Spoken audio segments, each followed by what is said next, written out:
토트넘은 33라운드에서 드디어 승리를 맛보며 최소한 며칠 동안은 리그 6위에 오르게 되었습니다.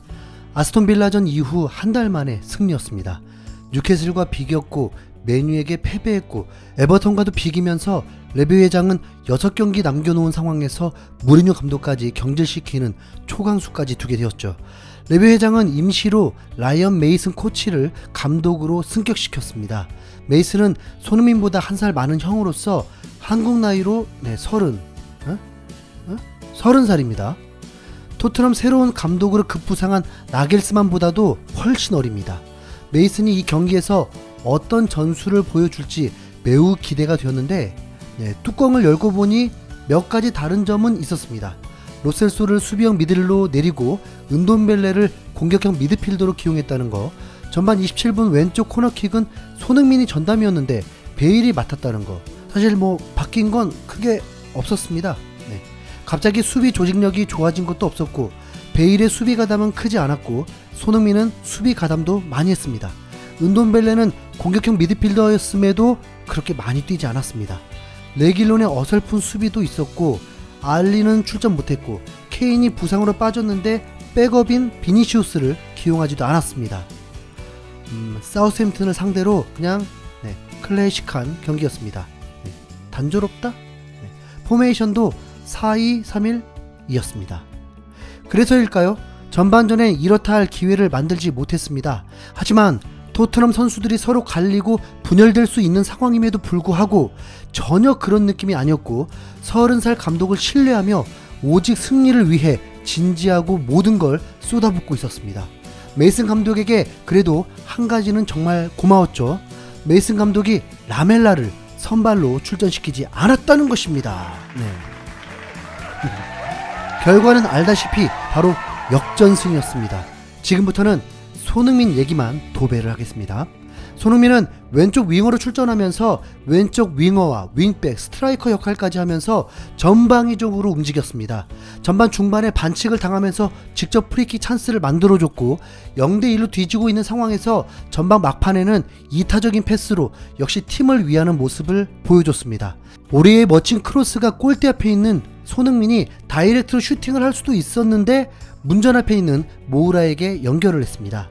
아쉽게 골로 연결되지 못했습니다. 한편으론 왜 그 상황에서 슈팅을 시도하지 않았을까 하는 아쉬움이 있었습니다. 후반전엔 토트넘이 좀 더 적극적으로 임하면서 전방 압박을 가하며 경기를 주도했습니다. 골대 근처에서 베일의 기가 막힌 힐패스로 손흥민에게 슈팅 찬스를 줬고 아쉽게 수비벽에 막혔습니다. 그리고 59분에 완벽한 동점골이 나오게 되었습니다. 약 1분 동안 토트넘이 볼을 소유하면서 너무 멋진 조직력의 골이 나오게 되었습니다. 각 포지션별 선수들이 모두 좋은 역할을 해준 것입니다. 호이베르가 오른쪽에서 전진 패스로 오리에게 찔러줬고 3차례를 연속으로 주고받았고 호이베르가 반대쪽 레길론에게 연결했는데 매우 깔끔하게 키핑을 하면서 볼 소유를 하다가 이젠 은돈벨레에게 넘겨줍니다. 그러자 로셀소가 페인팅 격으로 달려들어갔고 은돈벨레는 손흥민에게 전진 패스를 기가 막히게 해줬습니다.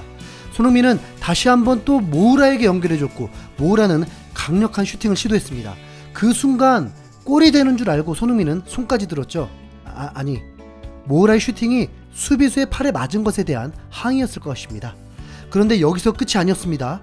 그 볼이 오른쪽에 있는 베일의 기회가 왔고 역시 킥 하나는 예술로 멋지게 감아차서 골문 구석에 꽂아버렸습니다.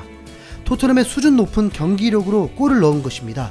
그런데 그 순간 소름 돋는 비하인드 장면이 있습니다.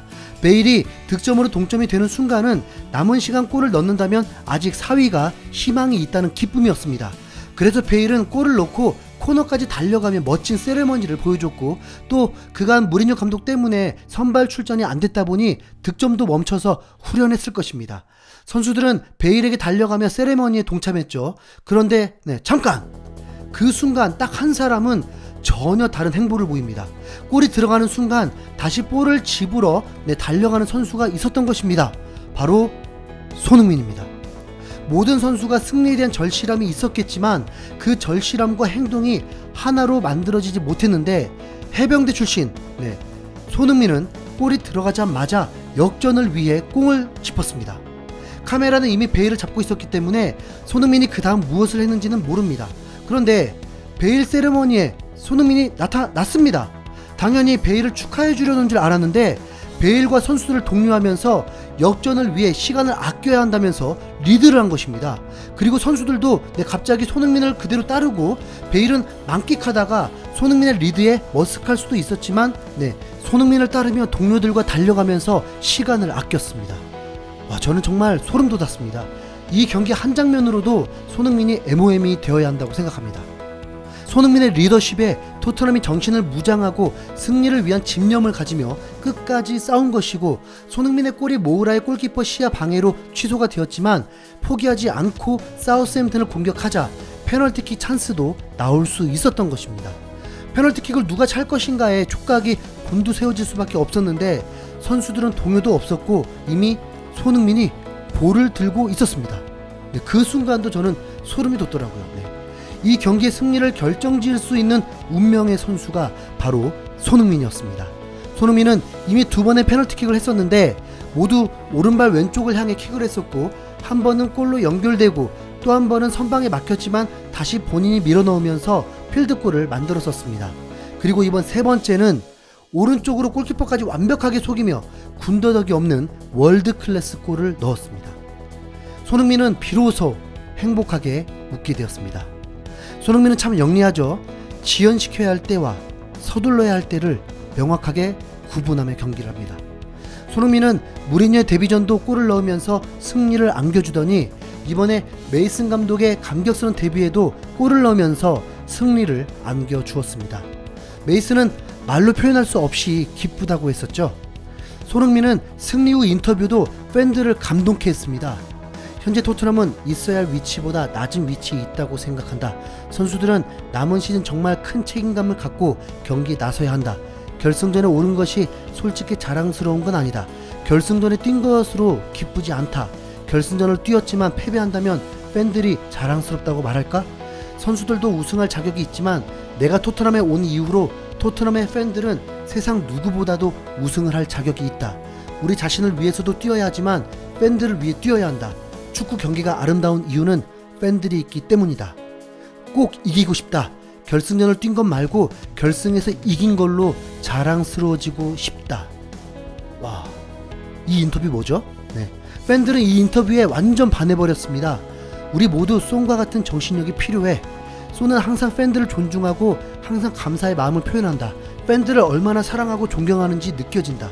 손의 스포츠맨십에 정말 박수를 보낸다. 100만 달러의 미소가 돌아왔다. 손은 경기장 안팎에서 진정한 리더였어. 그의 인터뷰는 우리가 필요로 하는 승리 정신이었어. 그는 한국의 왕이야.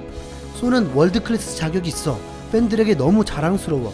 그는 3개국어를 할 줄 아는 선수야. 손 때문이라도 카라바오컵 우승해야겠어. 그래, 꼭 우승하고 인터뷰해줘. 듣고 싶다 정말. 제발 토트넘을 떠나지 마.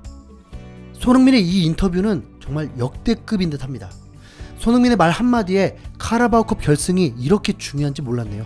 큰 타이틀도 없어서 가볍게 생각하기도 했는데 손흥민과 토트넘 모든 선수들은 사활을 걸고 전투에 임할 듯 합니다. 손흥민은 이미 결승전은 경험한 적 있죠. 모두 이기질 못했을 뿐입니다. 그래서 그렇게 얘기했을 것입니다. 아시안게임에서 경험했던 우승을 토트넘에서도 경험하며 마음껏 기뻐하는 모습을 볼 수 있기를 바라봅니다. 이상 손흥민이 소름돋게 한 소식들을 전하며 카라바오컵 우승! 손흥민! 파이팅!